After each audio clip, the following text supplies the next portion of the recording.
Good morning students. आज का जो लेक्चर है वो हार्डमोनिया के बारे में है। इससे पहले हमने हार्डमोनिया के बेसिक कैरेक्टर्स के बारे में पढ़ा था, जिसमें सबसे पहले हमने क्लासिफिकेशन को स्टडी किया।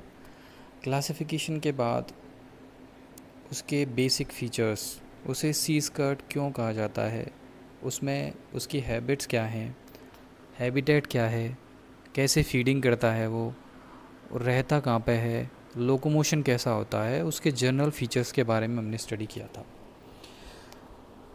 फिर हमने उसके बाहरी स्ट्रक्चर में बॉडी वॉल के बारे में पढ़ा। मेंटल जो टेस्ट को सीक्रेट करता है उसमें कौन कौन सी सेल्स प्रेजेंट होती हैं। इसके बाद हमने डाइजेस्टिव सिस्टम को पढ़ा था, जिसमें हमने एलिमेंट्री कैनाल के स्ट्रक्चर को देखा।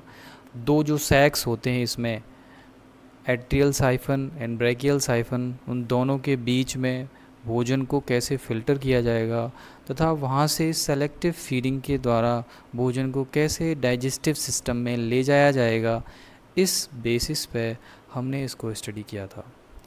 आज का जो अगला हमारा पॉइंट होगा वो होगा रेस्पिरेटरी सिस्टम।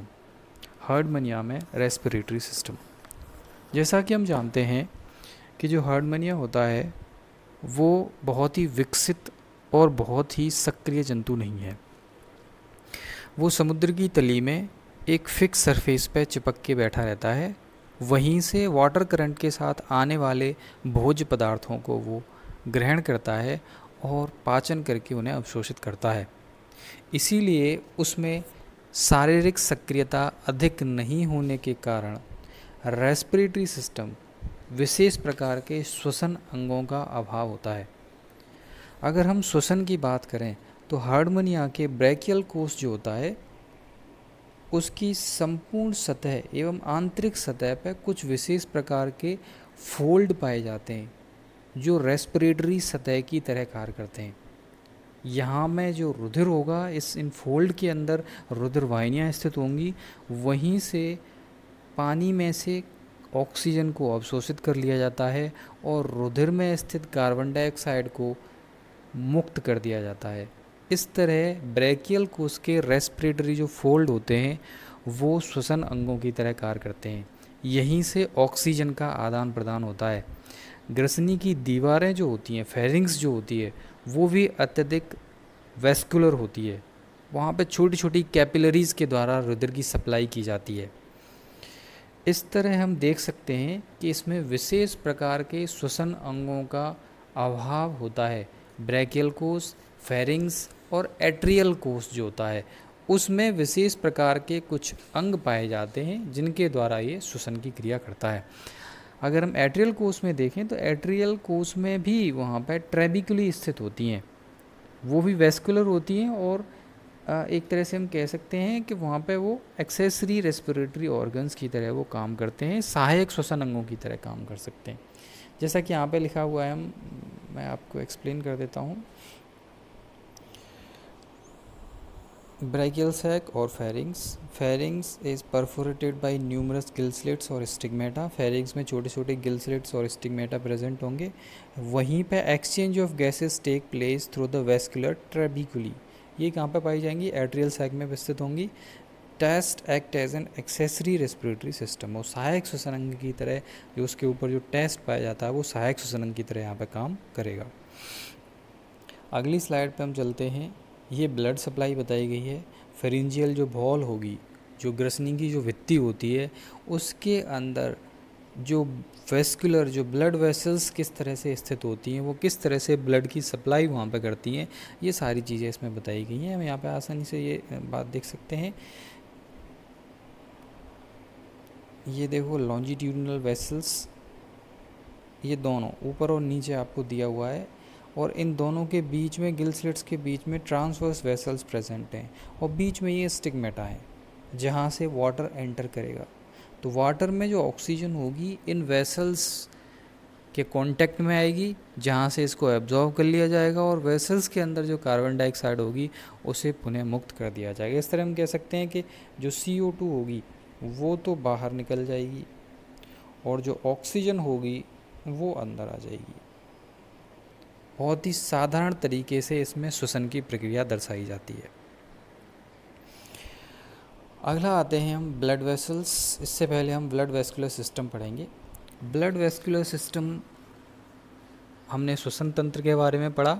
श्वसन तंत्र इतना ज़्यादा विकसित नहीं होते हुए इनका रुधिर जो परिसंचरण तंत्र है वो भी इतना जटिल नहीं होता।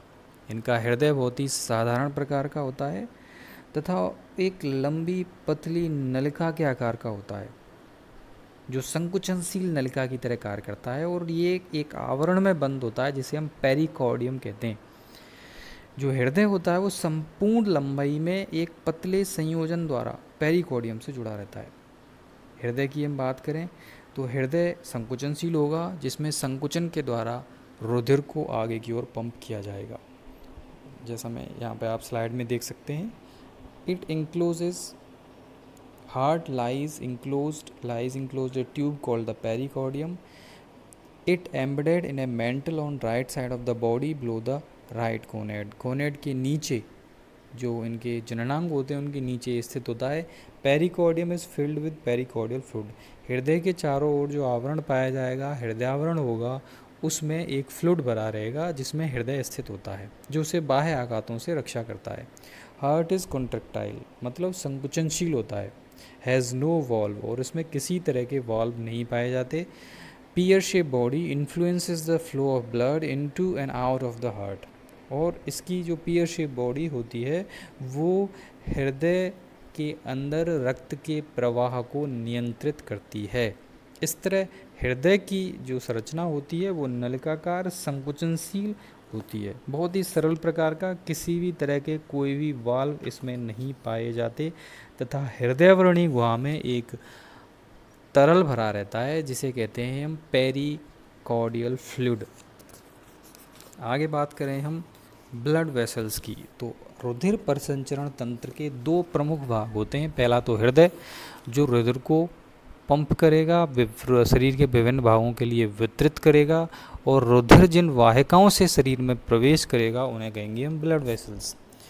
ब्लड वेसल्स में यहाँ पे मेन 4 ब्लड वेसल्स के बारे में बताया गया है। सबसे पहली है वेंट्रल अरोटा जिसे हिंदी में कहेंगे हम अधर महाधमनी। यह हार्मोनिया के रुधिर परिसंचरण तंत्र में पाई जाने वाली सबसे बड़ी रुधिर वाहिनी होती है। तो सबसे पहले जो इसमें बताया गया है वेंट्रल अरोटा, अधर महाधमनी जो सबसे बड़ी होगी, और इसका जो शाखाएं होती हैं 2 शाखाओं में मुख्य रूप से आगे जाके बट जाती है, और जो आगे जाके ग्रसनी की दीवारों में जो स्टिग्मेटा होते हैं उनकी पंक्तियों को चली जाती हैं तथा छोटी छोटी वाहिकाओं में बट जाती हैं। तो ये ब्रैकियल कोश के लिए भी रक्त सप्लाई, ब्लड की सप्लाई करती है तथा ब्रैकियल साइफन का निर्माण करती है चारों तरफ उसके।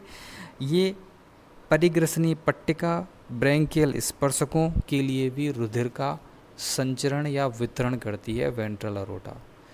दूसरी की बात करें वो है डोर्सल अरोटा जिसे हम हिंदी में कहेंगे पृष्ठ महाधमनी। यह रुधिर वाहिनी जो होती है वो ब्रैकियल कोश की दीवार में डोर्सल जो लेमिना होती है उसके ऊपर ग्रसनी की पृष्ठभित्ति में स्थित होती है। यह हृदय से जुड़ी नहीं होती तथा यह 5 से 7 जोड़ी अनुप्रस्थ वाहिनियों द्वारा हम देखें 5 से 7 जोड़ी अनुप्रस्थ वाहिनियाँ होंगी जो इसमें से आगे जाके विभाजित हो जाती हैं तथा यह आगे जाके मेंटल तथा ब्रैकियल कोश को ब्लड की सप्लाई करती है।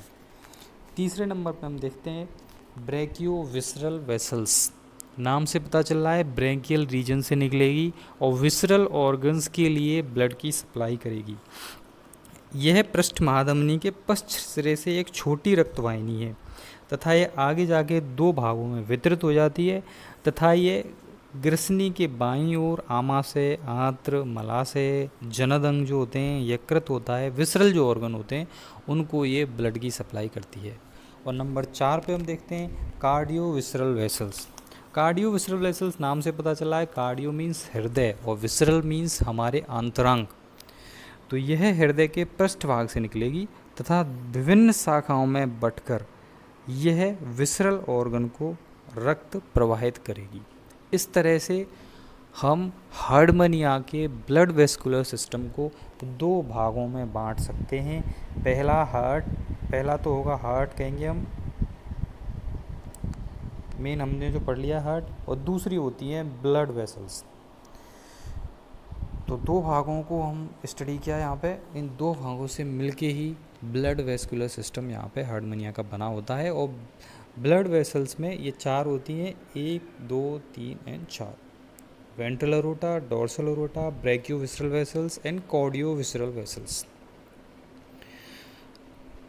नेक्स्ट हम देखें, ब्लड वेस्कुलर सिस्टम हमने पढ़ा। अब आता है ब्लड। दो जो संरचनाएं हमने पढ़ी, हृदय और हृदय वाहिनियाँ, इनके अंदर बहने वाला जो रुधिर होता है उसकी प्रकृति क्या होती है, उसमें कौन कौन सी कोशिकाएं पाई जाती हैं, ये भी रुधिर परिसंचरण तंत्र का भाग होता है। हार्डमनिया का जो रुधिर होगा वो हल्का लाल पारदर्शी और समुद्र का जो जल होता है उसकी अपेक्षा हाइपरटोनिक होता है। मीन्स समुद्र के जल की जो सांद्रता होती है उसकी सांद्रता से अधिक सांद्र होता है इसका, इसीलिए इसे हाइपरटोनिक कहते हैं। तथा इसमें कुछ विशेष प्रकार की अमीबीय श्वेताणु ल्यूकोसाइट्स होती हैं जो विभिन्न प्रकार के केंद्रक युक्त और बिना केंद्रक वाली भी होती हैं। इसके रुधिर की बात करें तो जो ट्यूनिकेटा होते हैं, जो हार्डमनिया जो हम पढ़ रहे हैं, इनके जो रुधिर में वेनेडियम पाया जाता है। वेनेडियम को ग्रहण करने वाली विशेष प्रकार की कोशिकाएं होती हैं जिनको वेनेडोसाइट्स कहते हैं। ये समुद्र के जल में से वेनेडियम को अवशोषित कर लेती हैं और वेनेडियम का जो मुख्य काम होता है कि वो उसकी जो ऑक्सीजन की अवशोषण की जो क्षमता होती है वो बहुत अधिक होती है। तो रुधिर में जब वेनेडियम की मात्रा ज़्यादा बढ़ जाती है तो वो ऑक्सीजन की कैरिंग कैपेसिटी उसकी बहुत ज़्यादा हो जाती है। इसीलिए हार्डमनिया के रुधिर की विशेषता होती है कि उसके रुधिर में विशेष प्रकार की वेनेडोसाइट सेल्स होती हैं जो उसके रुधिर में वेनेडियम नामक धातु का संग्रह करती हैं। इसके रुधिर में विशेष प्रकार की कोशिकाएं पाई जाती हैं जिनमें हम देख सकते हैं signet cells, orange cells, green cells, compartment cells, eosinophils, lymphocytes, macrophages, nephrocytes. ये सभी कोशिकाएं, इनके काम अलग अलग तरह के होते हैं और ये सभी मिलके रुधिर का निर्माण करती हैं। इस तरह से हम पूरे ब्लड वेस्कुलर सिस्टम को 3 भागों में बांट सकते हैं। हृदय से निकलने वाली वाहिनियाँ और वाहिनियों के अंदर बहने वाला रक्त का हमने अभी संगठन पढ़ा। इस तरह से हार्डमनिया का जो हमने स्ट्रक्चर पूरा पढ़ा, इसमें हमने आज 2 सिस्टम्स के बारे में स्टडी किया। पहला रेस्पिरेटरी सिस्टम का स्ट्रक्चर, उसके अंदर कैसे गैसीय एक्सचेंज होता है, उसे कैसे आगे प्रवाहित किया जाता है, कि इस रेस्पिरेटरी सिस्टम में कौन कौन से अंगों को इंक्लूड किया जाता है। दूसरा ब्लड वेस्कुलर सिस्टम के अंग, उसकी संरचना, उससे प्रवाहित होने वाले और रुधिर तथा उसका संचरण पथ। आज के इस टॉपिक में हम इतना ही पढ़ेंगे। अगले लेक्चर में हम पढ़ेंगे हार्डमनिया का नर्वस सिस्टम। Thank you.